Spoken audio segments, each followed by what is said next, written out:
Hello everyone, you all know that it is Halloween season, so I'm trying to recreate this Cruella jacket, but I'm changing my print. Today in this video, I'm teaching you how to cut all the pieces together, and in the next video, the part 2 of it, I'm going to show you how to stitch it together, but let's learn how to cut it.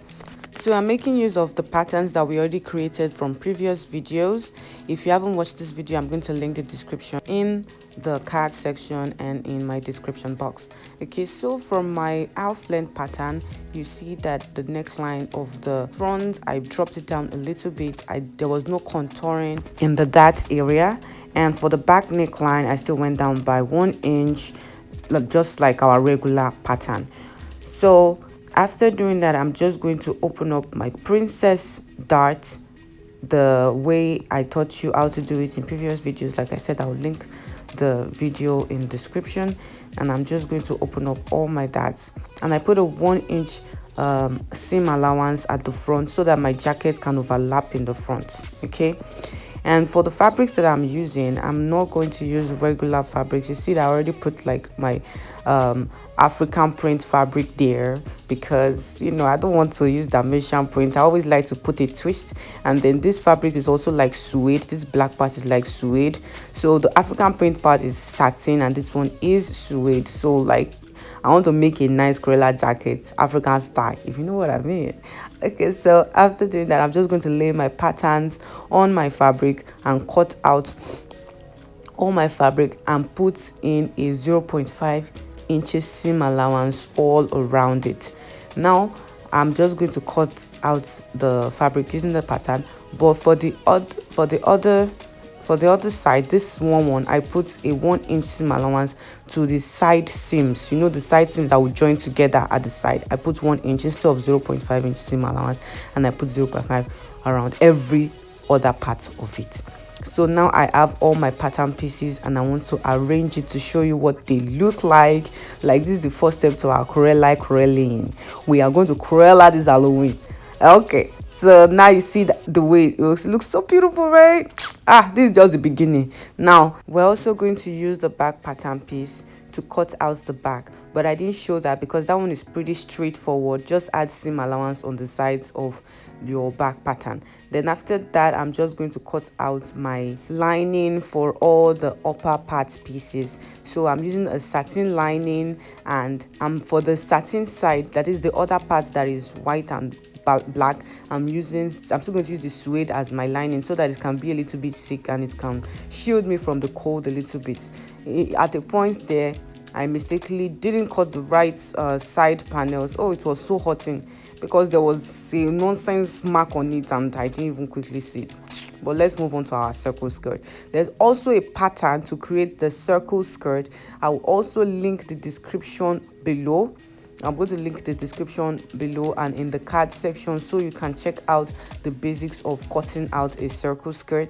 But you see me right now, I just measured out all the diameters of the skirts. I cut out a diameter of 30 inches, and because it's the high-low skirts, if you see the picture of the Cruella, it's a high-low, it's like it's cascading kind of skirt.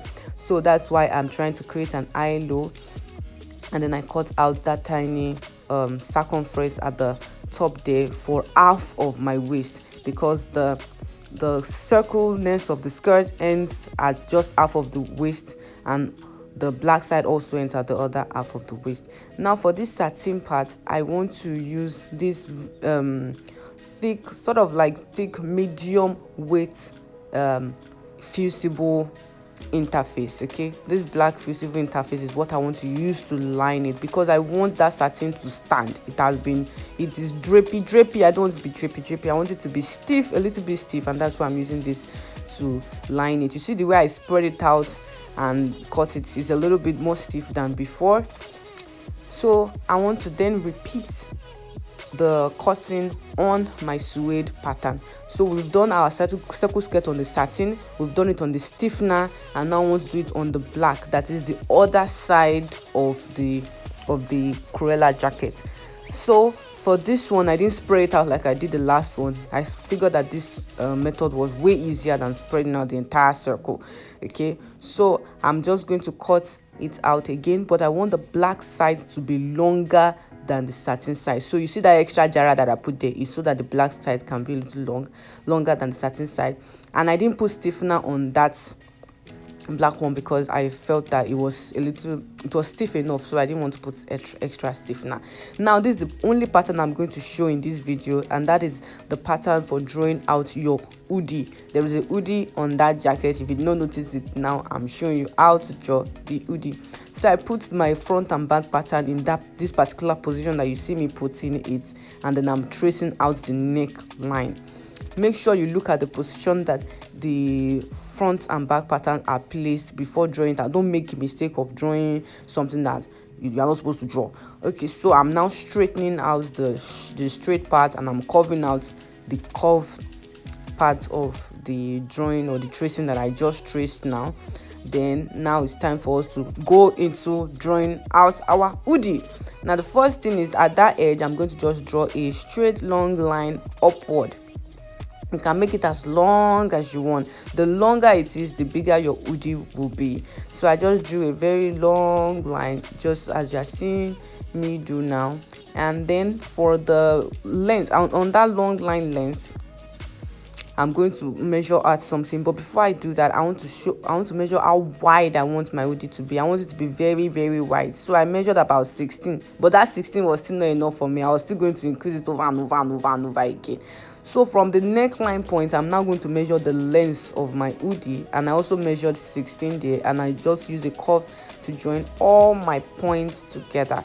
So from that top, I joined, from that one I joined to the wideness, and then I joined back to my neckline. So you see my curve is not looking out fine, it's not looking sexy at all. I like the thing be like ogo, like a yam. I don't know, I need to upgrade my drawing skills, but that's a story for another day. So after that, I just extended the length at that particular point. You can see the point I'm extending. I'm just extending it as a seam allowance, so when I want to sew the two hoodies together, there will be enough seam allowance, because you know this hoodie is also going to be lined. It's like the satin polka dot is going to be lined with the black suede. So while we are trying to sew both of them together, I want us to have a nice seam allowance there. So I'm trying to retrace my ogo looking hoodie and make it look really nicer. It's moved from the shape of yam to shape of an apple. I think we are making progress, don't you think so? So I'm going to just cut out my pattern as you are seeing me do now. And after cutting out my pattern, I'm then going to trace this pattern on both the suede fabric, the black suede fabric, and the polka dot African print fabric. So you see that I still added more space again, like hoodie. It will be big, eh? Anyhow, after that, I'm going to draw out my sleeve pattern on both the satin lining and the suede lining. At this point, we have finished cutting out all the pieces that we need for our dress. It's time for us to sew all the pattern pieces together. So stay tuned next week to watch me stitch them together. Thanks for watching. Bye.